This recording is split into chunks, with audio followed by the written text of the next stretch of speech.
questão de ordem de hoje é especial. Nós estamos aqui em Cuiabá, Mato Grosso, sede da AproSoja, a Associação Brasileira dos Produtores de Soja.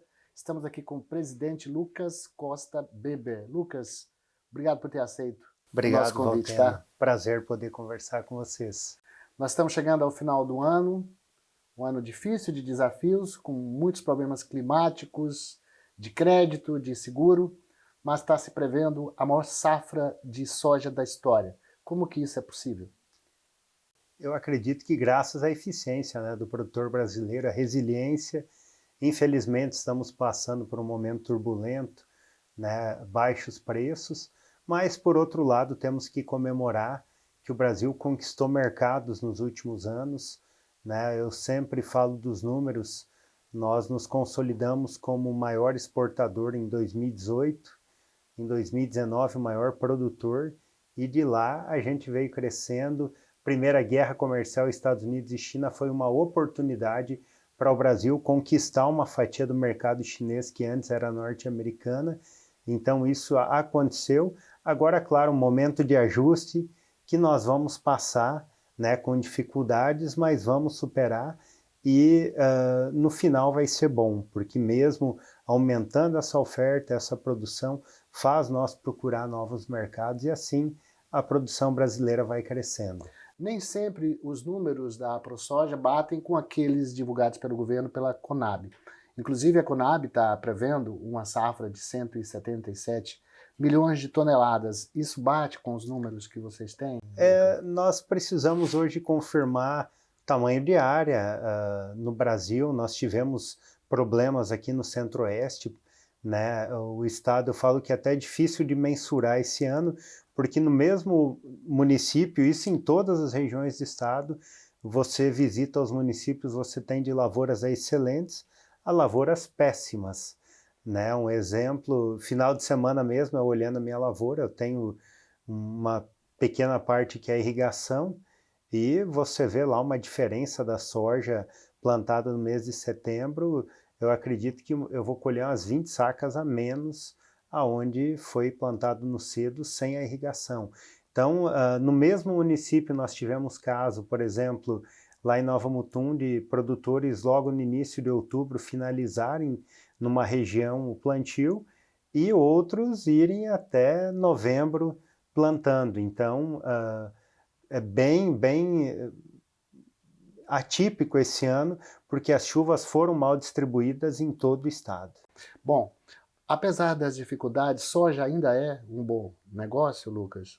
Eu acho que tudo que você faz bem feito é um bom negócio. É aquilo que eu falo, passamos por crise, e às vezes a crise nos ensina, nós também subestimamos, sabemos que é cíclico, Claro que temos que trabalhar, temos que ter também um olhar. Acho que o Brasil precisa evoluir muito na questão do seguro agrícola, Inclusive nossos concorrentes plantam à base de seguro, e aqui no Brasil não, o produtor ele enfrenta o seguro agrícola, não condiz com a realidade. Os seguros que nós temos não contemplam nem os custos da lavoura, muito menos a renda. Precisamos modernizar e avançar no seguro agrícola, mas tudo vale a pena, Valteno? Nós temos que caprichar e buscar sempre ter uma maior eficiência. É incrível, Nós vivemos num país em que menos de 4% da produção agropecuária ela é segurada. Isso é uma coisa que eu acho que não tem lugar nenhum no mundo, uma situação dessa, Lucas? De forma alguma. Os Estados Unidos, o produtor, inclusive, anos que tem atraso de plantio, ele deixa de plantar porque o seu seguro é baseado na média dos 5 anos, então ele não diminui o score dele quando vai se fazer a mensuração. Então, às vezes, ele opta por nem plantar, saca o seguro e ainda não diminui a média. E aqui no Brasil, não. O nosso seguro, ele, como eu falei, ele não paga nem a renda, então não há o que estimule o produtor fazer. Muitas vezes até o seguro era obrigatório no passado, junto com o financiamento. O produtor tinha um alto custo e, mesmo assim, o seguro não ia salvar a lavoura dele. Você está otimista com esse projeto que foi aprovado no Senado e que está agora na Câmara, até de autoria da Tereza Cristina, senadora do Mato Grosso do Sul, que foi ministra da Agricultura, e que é, na verdade, um caminho para essa questão do seguro? Eu acredito que já é uma grande evolução, né? Temos que falar sim de seguro, temos que discutir, e é questão de política de Estado, né? Nós temos que ter segurança para o produtor poder produzir, porque o risco é muito alto e o produtor corre todo esse risco sozinho. O credor, na verdade, se o produtor não colher, ele ainda executa o produtor tem sérias sanções, multa, pagar shout, então tem que ter algo que traga também um pouco de mais equilíbrio nesse negócio. Como a gente estava falando, quer dizer, o Brasil colhendo essa super safra, eu perguntando para o Lucas sobre como é que isso é possível, vamos continuar falando das dificuldades, depois a gente vai falar de algumas outras coisas, porque parece que é uma briga diária, essa dos juros, por exemplo. Como sobreviver com taxas de juros a 15%? É que na verdade não impossível. é 15, essa é uma taxa Selic, né? No final, quando você faz a taxa de mercado, ela é muito maior. Com certeza. Tem o spread bancário, né? Tem às vezes alguns penduricalhos que vêm pelo banco. O problema hoje é que nós estamos concorrendo com o governo está gastando mais do que arrecada, competindo por crédito, e isso tem elevado, né? E para manter a inflação controlada, o Copom tem que manter os juros altos. Porém, por outro lado, o produtor brasileiro depende de crédito, seja recurso controlado ou recurso livre, que as pessoas até acham, né, que é um dinheiro dado no Plano Safra, na verdade é um empréstimo, e o recurso controlado ele serve justamente para ser uma baliza, né, para que os recursos livres também não extrapolem muito daquilo que seria justo. E hoje nós estamos vivendo um momento de preço de commodities baixa, né? O ano passado mesmo foi um ano que aqui no Centro-Oeste foi muito bom, o ano retrasado já nós tivemos quebra de safra, então alguns produtores vêm já, né, com problemas do ano retrasado. Tem o sul do país que nem se fala, nos últimos 5 anos a maioria das safras foram perdidas também. Então, tudo isso acaba pesando para o produtor. E quando ele vai para uma renegociação a juro acima de 16% que seja hoje, talvez não é nem o lucro, a margem dele 16%. Então, como que ele vai renegociar sabendo que no próximo ano ele não vai conseguir pagar de novo com esses preços que estão no mercado? E o câmbio, como é que você analisa o comportamento do câmbio esse ano? Porque a gente está falando de uma commodity de exportação, o dólar ele chegou a alcançar, né, acho que 5,40, chegou até perto disso, veio baixando. O que você acha do câmbio para a soja hoje? O câmbio é sempre um risco. Ano passado nós estávamos nos Estados Unidos e um especialista falou que a tendência era ir abaixo dos 5. Aliás, eu errei. Na verdade, ele chegou a passar de 6, na verdade, né? Teve um momento do ano que subiu lá no início do ano, depois ele veio recuando novamente. Agora que está nessa faixa, né? Exato. Então, eu achei engraçado porque em agosto do ano passado, na Farm Progress Show, um especialista, analista de mercado lá nos Estados Unidos falou que o dólar viria até o final do ano para 4,80 nessa faixa, e ele foi o contrário, subiu. Então ninguém sabe, né? Nós estamos vivendo muita instabilidade política no mundo inteiro, né? Os Estados Unidos, as taxações, a justa, está fazendo políticas que eu acredito que pode desvalorizar o dólar daqui para frente. Há esse risco, o produtor tem que estar preparado, mas assim, não é uma certeza, né? Uma previsão, e a gente erra muitas vezes. Então, se a gente tivesse a bola de cristal, né, Valtero, não precisava nem plantar, era só comprar e vender na hora que está mais baixo. Compra na hora que está baixo, vende na hora que está mais alto e pronto, né? E o ano que está ruim nem planta também. Então, é difícil fazer previsão, mas ainda mais com essa estabilidade. Pois é, no caso do boi, só fazendo uma comparação, há uma expectativa muito boa para 2026. Tem gente sonhando com a arroba do boi a R$400. O que você sonha com a saca de soja, hein, Lucas? Então, só para se ter uma noção, hoje a soja está mais de R$40 menos do que os preços que nós tínhamos em 2022 nos portos. E naquela época, por mais se fala que foi um período de bonança, mas o produtor vinha de anos que ele tinha, nós já tínhamos estudo na época que o endividamento vinha aumentando ano a ano, então ali deu um fôlego para o produtor pôr as contas em dia, fazer um investimento e já agora veio uma crise mais pesada ainda. Chegou a quanto naquela época, Lucas? Nos portos bateu quase R$ 200, né? Chegou a ter pontos de bater, mas nós tínhamos numa época como essa uma média aí de mais ou menos uns R$ 170, R$ 175 nos portos. Hoje nós estamos a quanto? 120? É um pouco mais ainda que isso nos portos. Mas assim, para o produtor? Aqui no Mato Grosso hoje está na faixa de R$ 110, R$ 115, variando nessa faixa. E qual é o custo de produção de uma saca de soja? Quanto é que sobra? É muito variável também, porque depende do momento, se é irrigado ou não o também. preço do fertilizante, mas esse ano nós tivemos momentos em que o IMEA fez contas aí que para quem paga arrendamento, o produtor estava tendo de prejuízo 6 sacas por hectare. Então isso, claro, você joga todo o custo efetivo da lavoura, desde a estopa que você usa na oficina para fazer a manutenção, jogando todos os custos e ainda contando com a sorte, né? Porque se você tiver um replantio, algum problema assim, aí o custo é muito maior ainda que isso. Já que você tocou nesse tema, essa questão do endividamento é uma das coisas que preocupa muito o setor agropecuário brasileiro. Talvez nós estamos no maior nível de endividamento da série histórica. Tem muito produtor de soja devendo, Lucas? Olha, eu fiz o circuito AproSoja esse ano, né, por volta aí do mês de maio.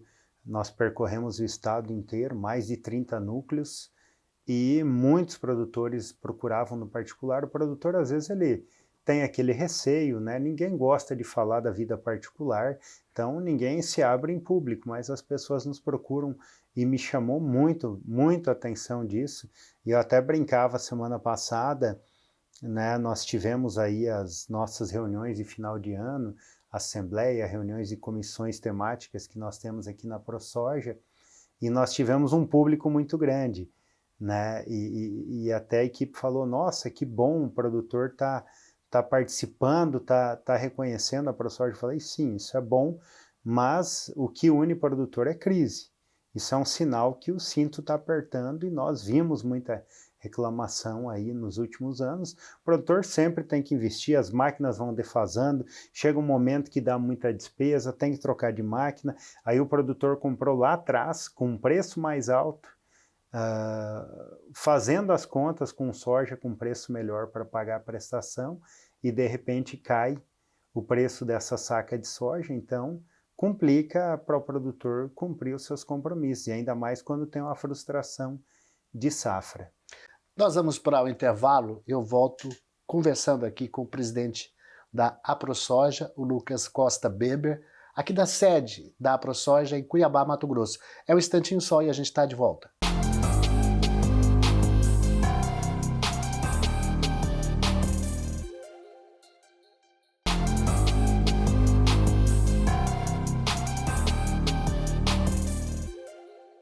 Estamos de volta com questão de ordem especial. Hoje nós estamos aqui em Cuiabá, Mato Grosso, com o presidente da AproSoja, a Associação Brasileira dos Produtores de Soja, o Lucas Costa Beber.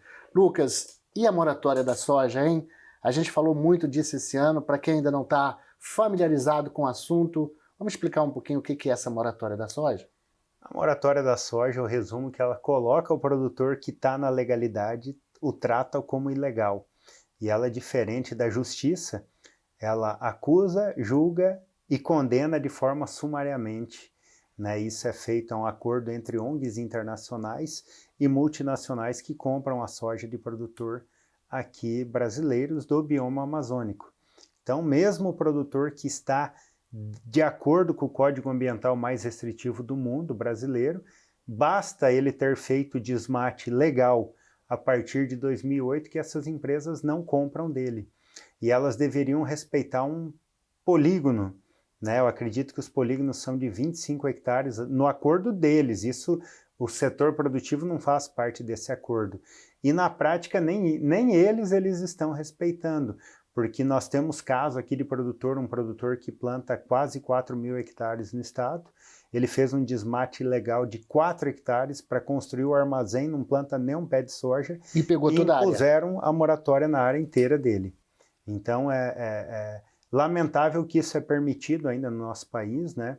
Nós tivemos uma lei aqui no estado na qual o estado pode retirar os benefícios de empresas que impuserem acordos comerciais entre privados que estiverem acima da nossa legislação. Isso foi ajuizado e, graças a Deus, nós vencemos no STF. Essa lei foi julgada constitucional, agora deve ser regulamentado entre o final e início do ano pelo governador, e a partir de janeiro o estado tem a prerrogativa de retirar esses incentivos fiscais dessas empresas. E, por outro lado, também o CAD, né, fez uma medida preventiva também, que a partir de janeiro também, se não houver um acordo entre essas empresas e o nosso setor produtivo, e parece que elas não querem acordo, né, elas também terão multa diária se aplicarem a moratória. O Código Florestal não resolveu isso, o Código Florestal de 2012? A moratória foi criada em 2006, né, com a justificativa de inibir o desmatamento ilegal e desenfreado que ocorria na época. Mas, com o Código de 2012, nós tivemos uma regulamentação e ela deixou de fazer sentido.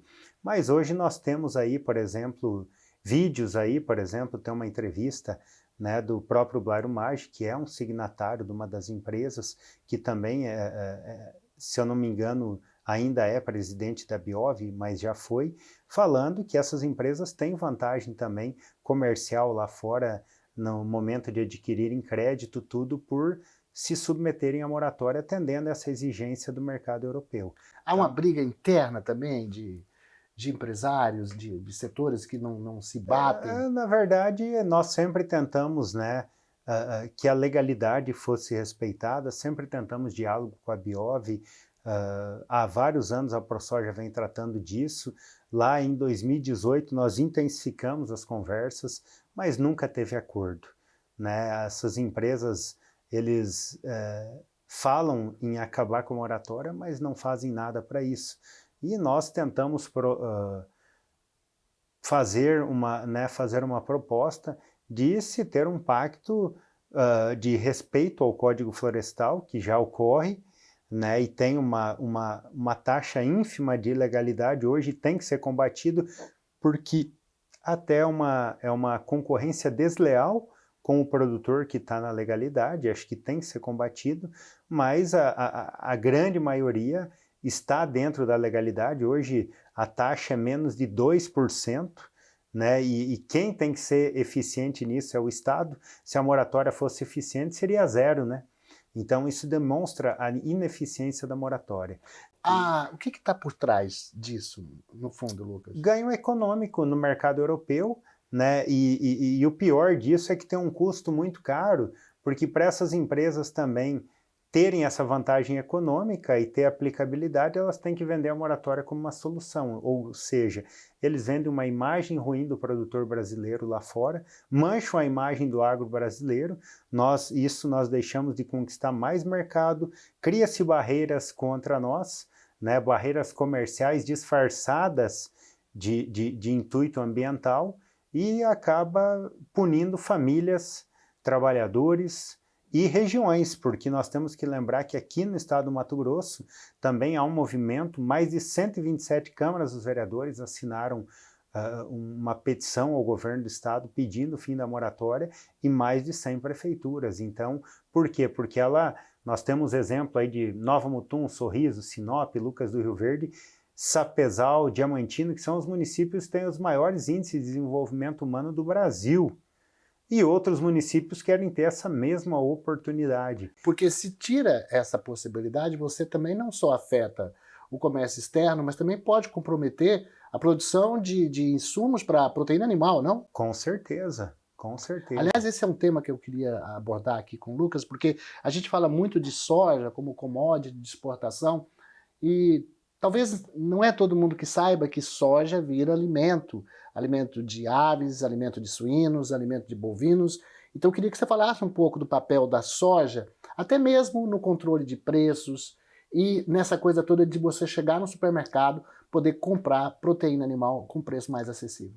Quem come ovo, leite, carne suína, carne de frango, até mesmo boi confinado, peixe, né, até o salmão criado em fazendas do Chile é tratado com soja. Até o salmão da Noruega, eles importam soja convencional brasileira, é tratado com farelo de soja porque tem alto teor de proteína. Hoje um bife tem em média 25 gramas por 100 gramas de proteína, enquanto a soja, o farelo tem 46% de proteína. E proteína o animal não produz, ele converte, ou seja, ele precisa de uma fonte vegetal para converter. E a maior fonte de proteína que tem é a soja. Né? E eu falo que a soja brasileira é a mais sustentável do mundo, por quê? Porque ela nos permite fazer o plantio direto, aqui nós praticamos através do milho. A soja tem a fixação biológica de nitrogênio, ou seja, nós já diminuímos 1/3 da adubação nitrogenada do milho, que também é composto da ração. Já o milho entra como uma pequena fração de proteína, mais como energia e fibra, né, porque tem alto teor de carboidrato, ou seja, são os dois principais ingredientes para a ração e um ajuda o outro. O milho tem um grande sequestro de carbono, esse sistema de plantio de 2 safras por ano, você sequestra 1,9 tonelada de carbono ano, isso pesquisa da Embrapa, não tem outro lugar do mundo que faz isso. E quando se fala também aquela narrativa, né, que as pessoas têm que plantar feijão, arroz, exatamente, na área de soja também, o arroz você diminui o nitrogênio quando planta em segunda safra, porque a soja fixa, e o feijão também depende de nitrogênio, a soja fixa, e quem tem irrigação então faz 3 safras, às vezes faz soja, milho, feijão, soja, arroz, feijão, ou seja, todo produtor de feijão planta soja também, e a soja vira composto de proteína animal, fora na indústria alimentícia, a lestina de soja é um estabilizante usado na maioria dos alimentos industriais, chocolate e outros, e o óleo de soja, além de ser usado na alimentação humana, na indústria alimentícia, também é muito utilizado como biocombustível de baixa emissão de carbono. Ou seja, estamos trabalhando para a transição energética, que é esse grande, assim, o grande legado que o agro deixou, inclusive na COP30, foi exatamente isso, mostrar que nós temos uma agricultura sustentável, comprometida com transição energética. Claro. E eu sei que vocês estão trabalhando, a AproSoja agora está investindo muito, já investe, mas tem mais, parece que institutos de pesquisa. O que vocês estão fazendo? Nós temos os 2 maiores centros de pesquisa independente do país. Pesquisamos, um é focado para solos siltosos, outro para solos arenosos.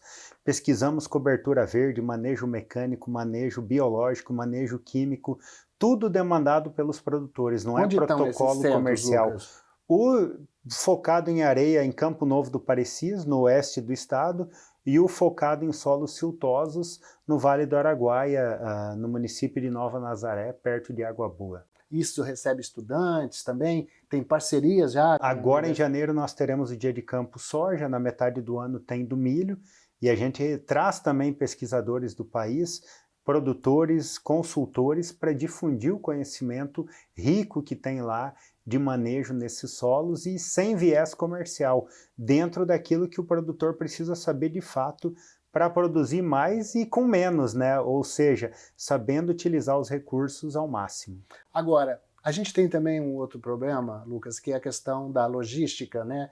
Você produz soja no Mato Grosso, a soja tem um longo caminho até chegar aos portos, tem um projeto da Ferrogrão que não anda, parece que agora tem uma chance de andar. Como é que a logística atrapalha e ajuda o setor? A logística é tudo, né? A Europa, para você ter uma noção, França e Alemanha têm o mesmo território do Mato Grosso, possui 70 mil quilômetros de ferrovia. Nós só temos 400 quilômetros operante e hoje a Ferrogrão seria o grande divisor de águas de transporte não só para o Mato Grosso, mas para o Brasil. Seria inclusive um balizador de preço de fretes, que além de ser altamente viável e econômico, há um estudo que só no estado do Mato Grosso ficaria mais de 8 bi por ano, que deixaria de ser gasto com frete, além da emissão de carbono, que reduziria mais de 3,4 milhões de toneladas por ano. A maior parte do traçado é dentro da área de domínio da BR-163, não passa dentro de nenhuma área indígena, só na Praia do Mangue, na Praia do Índio, na área urbana de Miritituba, que passa na zona de amortecimento, na zona urbana já, não dentro da reserva indígena. E lá próximo ao Parque do Jamanchim, o máximo que vai ser desmatado são 800 hectares, que é ínfimo, perto do tamanho dessa ferrovia e a redução. E se discute aí, inclusive houve um pedido de vistas do ministro Flávio Dino, né, para que haja uma compensação, e eu acredito que vai ter a compensação. Lá no início o outro projeto teria 50 mil hectares para compensar, então deve fazer esses ajustes. Eu sei que já dentro da NTT o processo está andando para ir a leilão o ano que vem, claro, depende da decisão do STF, que os votos que tiveram até agora foram muito positivos. Houve um pedido de vistas do ministro Flávio Dino, mas nós estamos bem esperançosos, inclusive o relator votou favorável, né, o ministro Alexandre Moraes, então nós estamos bem otimistas que agora esse sonho saia do papel. Para encerrar, Lucas Beber, o que você espera de 2026 para o setor da soja? Olha, eu espero, acima de tudo, resiliência, união de nós produtores.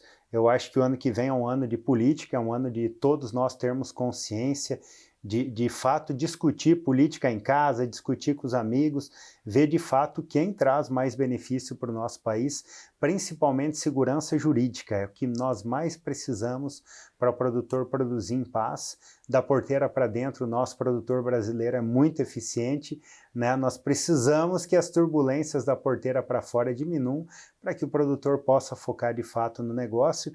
A crise ainda está aí, a gente espera que talvez ainda 2026 possa ser um ano ainda difícil, mas a esperança é no final de 2026, quem sabe 2027, começar a enxergar a luz no fim do túnel. Vai demorar um pouco, haja coração, né, Valteno? Mas nós temos que, acima de tudo, confiar em Deus. Acho que o produtor, cada semente que ele planta é confiando em Deus e deve continuar confiando para que tudo dê certo. Lucas, obrigado por essa entrevista. Obrigado, Valteno. Um prazer conversar com vocês.